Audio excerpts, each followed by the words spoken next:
Naquele tempo, vendo Jesus as multidões, subiu ao monte e sentou-se. Os discípulos aproximaram-se e Jesus começou a ensiná-los. Bem-aventurados os pobres em espírito, porque deles é o reino dos céus. Bem-aventurados os aflitos, porque serão consolados. Bem-aventurados os mansos, porque possuirão a terra. Bem-aventurados os que têm fome e sede de justiça, porque serão saciados. Bem-aventurados os misericordiosos, porque alcançarão misericórdia. Bem-aventurados os puros de coração, porque verão a Deus. Bem-aventurados os que promovem a paz, porque serão chamados filhos de Deus. Bem-aventurados os que são perseguidos por causa da justiça, porque deles é o reino dos céus. Bem-aventurados sois vós, quando vos injuriarem e perseguirem, mentindo, disserem todo tipo de mal contra vós, por causa de mim. Alegrai-vos e exultai, porque será grande a vossa recompensa nos céus. Palavra da salvação. Glória a vós, Senhor.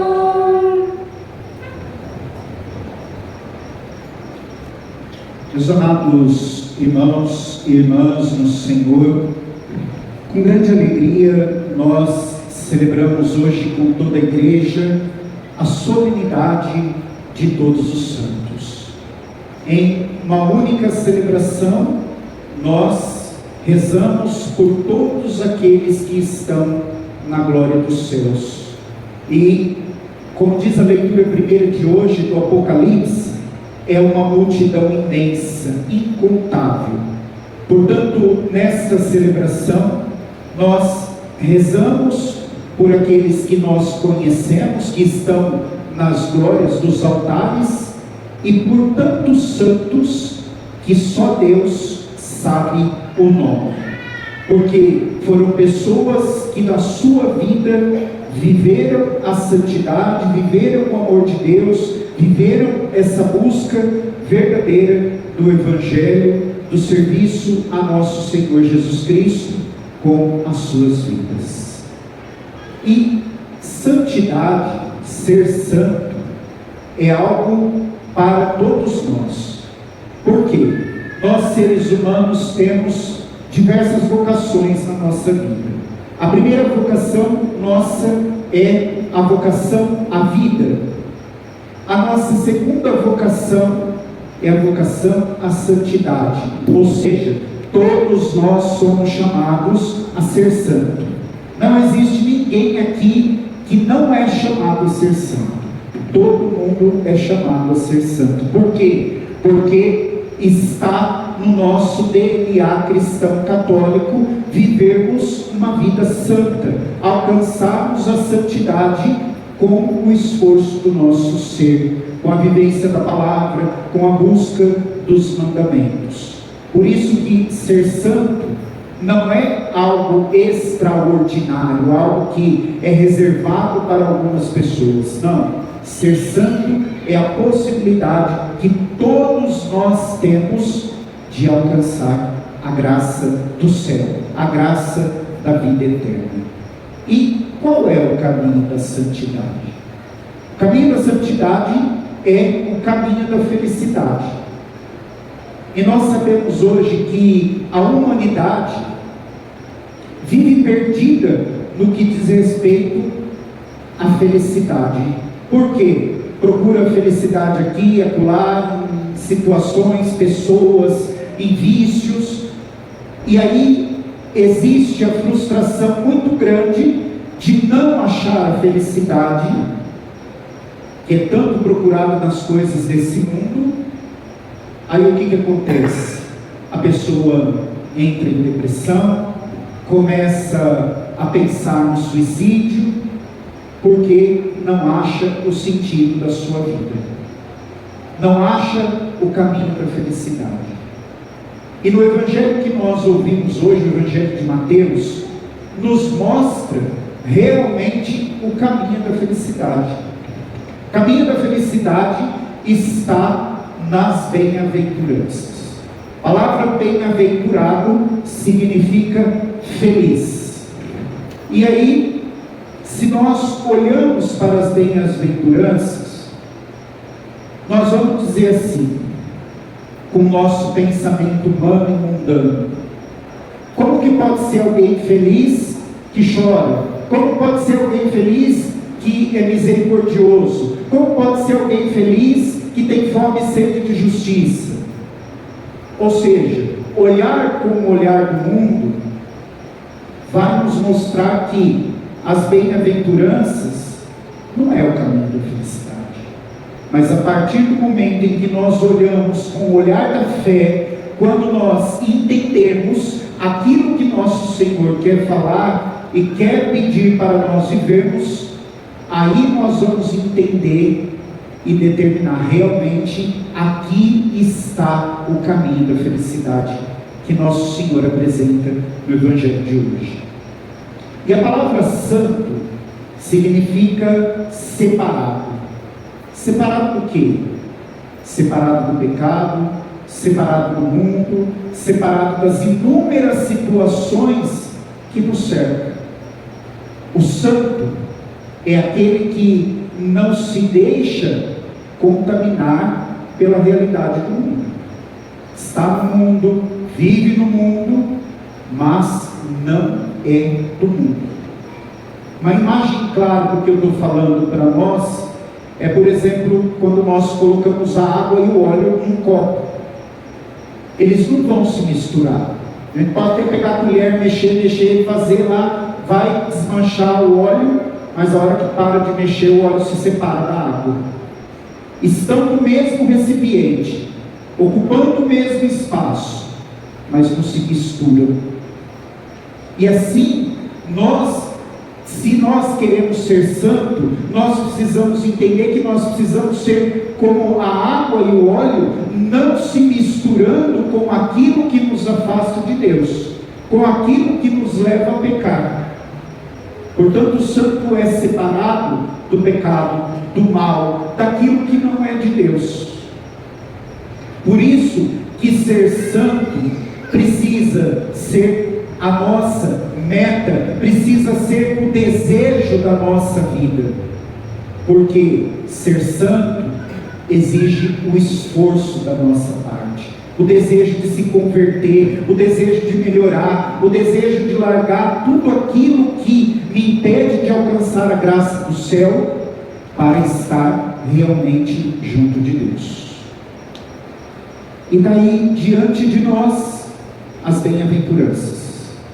Os padres da igreja dos primeiros séculos do cristianismo nos ensinam que as bem-aventuranças do Evangelho de Mateus, que são 9, são uma escada para o céu, uma escada para nós chegarmos até Deus.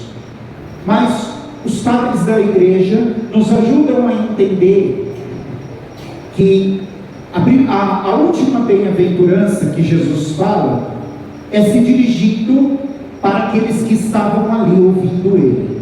Portanto, ela é específica para aquela situação. Duas bem-aventuranças nos fala que é feliz quem faz tal coisa, alcançará o reino dos céus. Portanto, essas duas que levam ao reino dos céus pode se fundir em uma bem-aventurança, sobrando então 7 bem-aventuranças.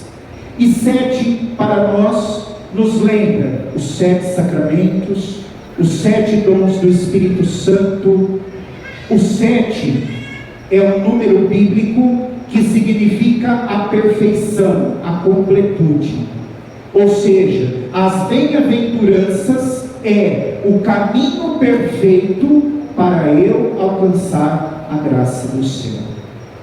E cada bem-aventurança que eu vou vivendo, cada bem-aventurança que eu vou alcançando na minha vida, vai me colocando mais perto de Deus. Por quê? Porque a bem-aventurança é justamente o sinal de contramão, de contrariedade daquilo que prega o mundo. Como eu já falei a vocês, repito, o nosso questionamento seria: como é feliz uma pessoa que chora? Como é feliz uma pessoa que é manso? Como é feliz uma pessoa que é misericordioso? Como é feliz uma pessoa que sofre injúria, calúnia por causa de Cristo? Na lógica do mundo, não tem como ser feliz. Mas nós não vivemos a lógica do mundo. Nós vivemos a lógica de Deus, a lógica que nos leva à salvação, a lógica que nos leva à vida eterna. Por isso que as bem-aventuranças é um sinal de contradição de tudo aquilo que nós estamos acostumados a ver, de tudo aquilo que nós estamos acostumados a seguir na nossa vida. Por quê? Como eu disse a vocês no início da reflexão, a humanidade está perdida e busca felicidade nos vícios, na sexualidade desenfreada, na participação de coisas que não vão acrescentar nada, que não vão levar a lugar nenhum. E aí, não encontrando felicidade, e felicidade que o mundo oferece aqui, entre aspas, vai se sentir uma pessoa cheia de dor, cheia de fracasso, cheia de tristeza, e vai chegar à conclusão: minha vida não tem sentido. E aí é onde tira a própria vida. Agora, quando eu começo a enxergar no caminho de Deus para o céu, eu vou entendendo que eu não posso esperar nada desse mundo. Embora o mundo é perfeito porque é criação de Deus, mas a humanidade, trazendo o mal para o mundo, nos faz perder o caminho da salvação. E é aí que eu tenho que ser vigilante, é aí que eu tenho que ser orante, é aí que eu preciso realmente colocar uma meta na minha vida. E qual é essa meta? Ser santo. E que é algo que todos nós temos a possibilidade. E nós precisamos tirar da nossa mente aquela mentalidade de que santo é alguém que vive enclausurado, que vive com a cabecinha torta rezando o dia inteiro, que tem uma vida totalmente separada do mundo porque não tem contato com nada nem ninguém, que é uma pessoa que não faz nada. Nós precisamos tirar essa mentalidade, porque nós temos que nos santificar dentro da realidade que nós vivemos, dentro da realidade que nós estamos vivendo no nosso dia a dia. Por isso que a santidade está mais perto do que nós imaginamos. É mais fácil ser santo nos dias atuais do que talvez antigamente, porque nós temos a facilidade e todos os meios necessários para nós alcançarmos a santidade, para nós sermos santos. Agora, uma coisa nós precisamos ter claro: Deus não nos obriga a nada. Ele não obriga nenhum de nós aqui, você vai ser santo. Não. Ele nos chamou, e o chamado cabe a nós dar a resposta de sim ou não a Deus. E aí é nessa certeza que nós precisamos desejar: eu quero ser santo. A minha resposta é sim. A minha resposta é viver para Cristo. E o que esse mundo apresenta, o que essa vida apresenta, é lixo. E aí nós vamos lembrar aquilo que Santa Teresa nos ensina: só Deus basta. Quando nós tomamos essa consciência, nós não precisamos de mais nada na nossa vida. Nós não precisamos passar por mais nenhuma situação, porque Deus nos basta para alcançarmos a santidade. Por isso hoje nós, diante de Deus, diante da proteção e da intercessão dos santos, vamos renovar o propósito e estabelecer a nossa meta. Eu quero ser santo. Eu quero chegar na eternidade. Eu quero contemplar a Deus face a face. E é possível. É possível porque muitos de nós aqui já conhecemos santos que caminham por esse mundo. Vários de nós aqui é do tempo do pontificado de São João Paulo II. Vários de nós aqui ouvimos alguma coisa sobre Madre Teresa de Calcutá, Santa Teresa de Calcutá. Vários de nós aqui vimos e conhecemos alguma coisa sobre Santa Lúcia dos Pobres. E muitos aqui são da geração e do tempo de São Carlo Acutis. Ou seja, olha quanto santo perto de nós. E isso é uma motivação para nós sairmos daqui dizendo: eu quero ser santo. Que a multidão do céu, tanto aqueles que estão nas honras dos altares, canonizados pela igreja, como aqueles que só Deus sabe o nome, interceda por nós, para nós também alcançarmos a graça da vida eterna.